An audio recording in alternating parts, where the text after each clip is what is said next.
ராமர் இலங்கைக்கு சென்று சீதையை மீட்கிறதுக்காக ஆஞ்சநேயர் தன்னோட வானர சேனைகள்லாம் திரட்டி இந்த கரையில தான் முதல்ல கல் போட்டு இலங்கைக்கு பாலம் ஆரம்பிச்சது ஐதீகம்.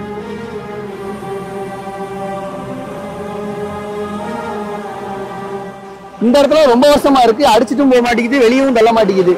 அப்ப இதுல ஏதோ சக்தி இருக்குன்னு நினைக்கிறேன். 1 கிலோமீட்டருக்குள்ள ராமர் பாலம் இருக்குது கடலுக்குள்ள. அது மாதிரி காட்டுவாங்க. இப்போ ஒரு அலர்ட் இல்லை, ஒரு ஆட்சி அந்த பக்கத்து ஊர்ல போறது இல்லை.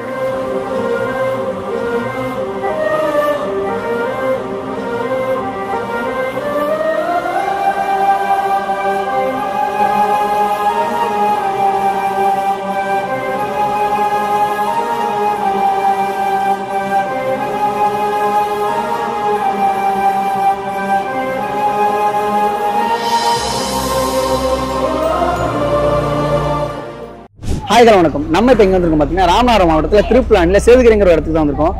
இந்த இடத்துக்கு எதுக்கு வந்திருக்கோம் பார்த்தீங்கன்னா ராமாயணத்துக்கு ராமநாதபுரத்துக்கும் நிறைய கனெக்ஷன் இருக்கு. அது எப்படி சொல்லலாம், ராமேஸ்வரம் இருக்கு, ராமர் பாலம், ராமர் பாதம், ஆதிஜகநாத பெருமாள் கோயில், அப்புறம் இந்த இடத்துல நான் எதுக்கு ஸ்பெசிஃபிக்கா சொல்றேன்னு பாத்தீங்கன்னா, ராமர் சீதையை மீட்கிறதுக்காக முதல்ல பாலம் கட்டி போலான்னு யோசிச்சதே இந்த இடத்துல இருந்தான். அதுக்கப்புறம் ராமர் வானர கூட்டங்களும் சேர்ந்து தான் இங்க இருந்து தனுஷ்கோடிக்கு பாலம் கட்டியிருக்காங்க. அதுக்கப்புறம் அங்க இருந்து தான் இலங்கைக்கு பாலம் கட்டினா சொல்றாங்க. அது மட்டும் இல்லாம சீதையை மீட்கிறதுக்கு முன்னாடி ராமர் இந்த கடலை தான் நீராடினா சொல்றாங்க. இப்ப இந்த கடல் போல மேல வந்திருக்கு. ஒரு 50 வருஷம் 60 வருஷத்துக்கு முன்னாடி இங்க இருந்து போட்ல கூட்டிட்டு போவாங்களாம். அங்க ஒரு பாலம் மாதிரி இருந்துச்சான். இப்ப அலோவ் பண்ணல. இதுக்கப்புறம் இடையில ஏதோ இன்சிடென்ட் ஆகி பிரச்சனை ஆகி அதை ஸ்டாப் பண்ணிட்டாங்க. கடலும் முன்னாடி வந்துருச்சு. அப்பெல்லாம் இருந்திருக்கல. அப்ப அது உண்மைதானே. இங்க இருந்து ஒரு 50-100 மீட்டர்ல இருந்திருக்கு. இப்ப கடல் முன்னாடி வந்தனால அது மறந்துருச்சு. அதுக்குமே சேதுக்கரை இந்த இடம் பேரு. ராமர் இலங்கைக்கு சென்று சீதையை மீட்கிறதுக்காக ஆஞ்சநேயர் தன்னோட வானர சேனைகள்லாம் திரட்டி இந்த கரையில தான் முதல்ல கல் போட்டு இலங்கைக்கு பாலம் ஆரம்பிச்சது ஐதீகம். அவர் சேது பந்தன ஜெயவீர ஆஞ்சநேயர். சேதோன்னா பாலம், பந்தனம்னா கட்டுறதுன்னு அர்த்தம். அதனாலதான் இந்த இடம் பேரு சேதுக்கரை, பாலம் ஆரம்பித்த கரையினால. ஒரு 20 வருஷத்துக்கு முன்னாடி இங்கே உள்ள மீனவர்களாக சேர்ந்து கடல் உள்ள போட்டிங் மாதிரி அழைச்சிட்டு போய் காமிச்சிட்டு இருந்தாங்க.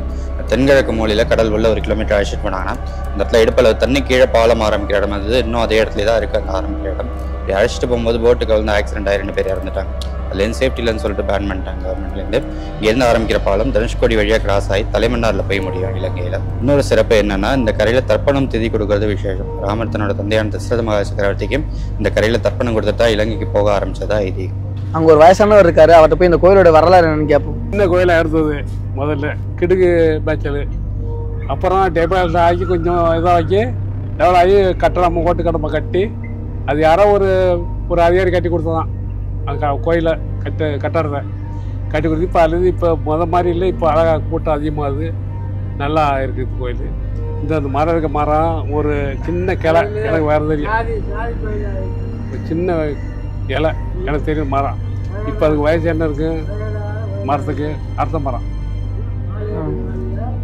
1 கிலோமீட்டருக்குள்ள ராமர் பாலம் இருக்குது கடலுக்குள்ள. அது மாதிரி காட்டுவாங்க. இப்போ ஒரு அலர்ட் இல்லை, ஒரு ஆட்சி அந்த பக்கத்து ஊரில் இப்போ போகிறது இல்லை. அங்கே போனால் பிடிச்சிக்கிறாங்க, ஏற்றக்கூடாது சொல்லிட்டாங்க. அதாவது ராமர் அவருடைய அப்பா இங்கே 1000 கொடுத்தாராம். சொல்லிக்கிறாங்க, நம்ம பார்க்கல. அது நமக்கு தெரியும். ராமனுடைய அப்பா இங்கே 1000 கொடுத்தார். அது முக்கியமான 1000 கொடுக்க இடம் இது. வேறு இங்கே ராமச்சந்திரன் பாப்போம் இங்கேயும் கிடையாது. இதுதான் இப்போ கூட்டம் இப்போ அதிகமாக இருந்துக்கிட்டே இருக்குது. காலைல 10-11 மணிக்கெலாம் நல்ல கூட்டமாக இருக்குது. 12 மணிக்கெலாம் முடிஞ்சுது. அவ்வளோ அம்மா சீர்களும் ஜெயகாரம் கூட்டமாக இருக்குது. ஒரு 5000 1000 கொடுத்து வருவாங்க. இங்கே அது இந்த இறந்தவர்களுக்கு இங்கே கொடுத்தா துதி கொடுத்தா நன்மை கிடைக்குமா? முக்கியவாசி அதுதான். அவ்வளோ சாமி கோயில் கூட போக மாட்டாங்க.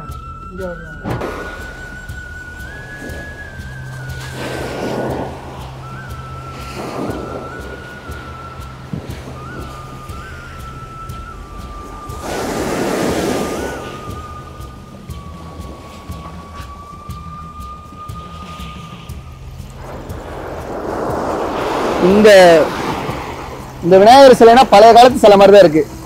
இந்த இடத்துல ரொம்ப வருஷமா இருக்கு, அடிச்சுட்டும் போக மாட்டேங்குது, வெளியவும் தள்ள மாட்டேங்குது. அப்ப இதுல ஏதோ சக்தி இருக்குன்னு நினைக்கிறேன். இங்க பாருங்க, நீங்களே பாருங்க, இவ்வளவு பெரிய அலை வருது, பெரிய பெரிய அலையெல்லாம் வருது. ஆனாலும் இந்த இது ஒரு அடி கூட அந்த கல் நகர மாட்டேங்குது. அது ஏன், எதனால அப்படிங்கிறது யாருக்குமே தெரியல.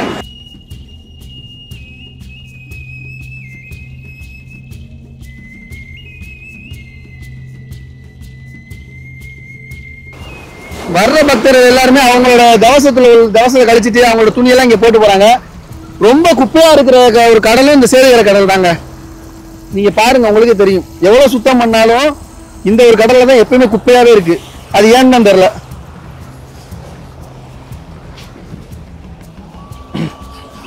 இங்க நிறைய சிலையோட கற்கள்லாம் கிடக்கு. இதுதான் சிலையோட காலு. இது சிலையோட தலை. நிறைய சிலையெல்லாம் உடஞ்சிருக்கு. இது எங்க இருந்து வந்திருக்குன்னு தான் தெரியல. இதெல்லாம் சிலையோட காலு. பாம்பு, நாகர். இந்த பாருங்க, அங்க பாரு.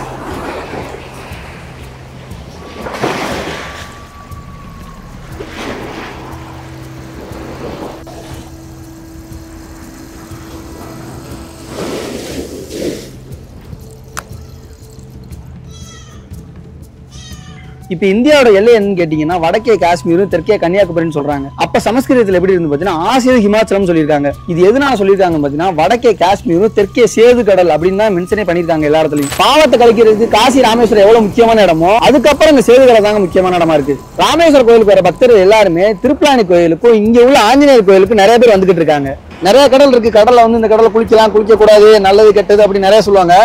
ஆனா சேதுகரை கடலை மட்டும் எப்பயுமே யாரு வேணாலும் குளிக்கலாம். அது மட்டும் இல்லாம அமாவாசைக்கு இங்க சம கூட்டமா இருக்கும். எல்லாருமே அவங்க முன்னோர்களுக்கு திதி கொடுக்கறதுக்கு, தவசம் பண்றதுக்கு எல்லாத்துக்குமே இங்க நிறைய பேர் வராங்க.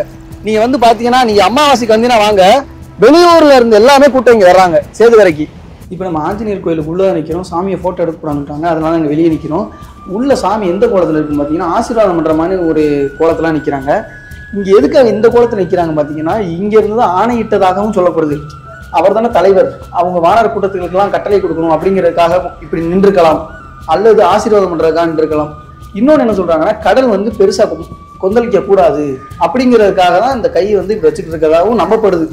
கோயில் உள்ளே ரொம்பவே அமைதியாகவும் இருக்கு, நல்லா இருக்கு. கடலோட சேர்த்து அழகா இருக்கு. பார்க்கும்போது அழகா இருக்கிற இடத்துல தான் ஆபத்து நிறையா இருக்கும். கடல் எப்போ வேணா என்ன வேணா நடக்கலாம். கடலை நம்பக்கூடாது எப்பயுமே.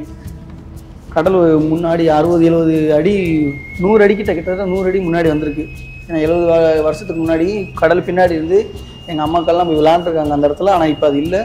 காரணம் கடல் முன்னாடி வந்துருச்சு. எப்போ வேணால் என்ன வேணால் நடக்கலாம். அதனால் கொஞ்சம் சேஃபாகவே வாங்க இந்த இடத்துக்கு வரும்போது. கண்டிப்பாக நீங்கள் இந்த இடத்த விசிட் பண்ணுங்க. நல்லா இருக்கும். இந்த இடம் பார்க்கவே ரொம்ப ப்ளசண்ட்டாக இருக்கும். இங்க இருக்கிற ஆஞ்சநேயர் சிலை மன்னார்குடி ராஜகோபுரம், தஞ்சாவூர் வல்லம், ஸ்ரீரங்கர் அங்கவிலாசம் அங்க இருக்கிற சிற்பத்தை மாதிரி இங்கேயும் இருக்கு. அதே மாதிரி தஞ்சாவூர் நாயக்கர் பங்களிப்பில் தான் இந்த கோயில் கட்டினதா சொல்லப்படுது. அந்த 3 கோயிலுக்கு இந்த கோயிலுக்கு என்ன வித்தியாசம் பார்த்தீங்கன்னா அந்த 3 கோயிலுமே ஆஞ்சநேயர் திருவாச்சியோட நிற்கிறாரு.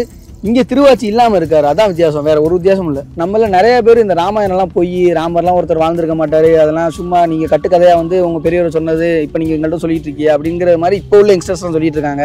ராமர் அனுமர் வாழ்ந்ததும் ராமாயணம் இருந்ததுக்கான ஆதாரம் இங்கே நிறையவே இருக்கு. நீங்க கண்டிப்பா ராமநாதபுரம் வந்தீங்கன்னா இந்த சேதுகரையில இங்க இருக்கிற 4 பேர்த்த கேளுங்க, இதோட வரலாறு என்ன, இது எப்படி இங்க தோன்றுச்சு அப்படிங்கிற கேட்டீங்கன்னா கண்டிப்பா அவங்களே சொல்லுவாங்க. இந்த மாதிரி வீடியோலாம் நீங்க தெரிஞ்சுக்கணும்னா கண்டிப்பா ராம்நாத் டாக்கீஸ் சேனலை சப்ஸ்கிரைப் பண்ணிக்கோங்க. மறக்காம பெல் ஐகானை கிளிக் பண்ணுங்க. அப்பதான் நாங்க போற வீடியோலாம் உங்களுக்கு வரும்.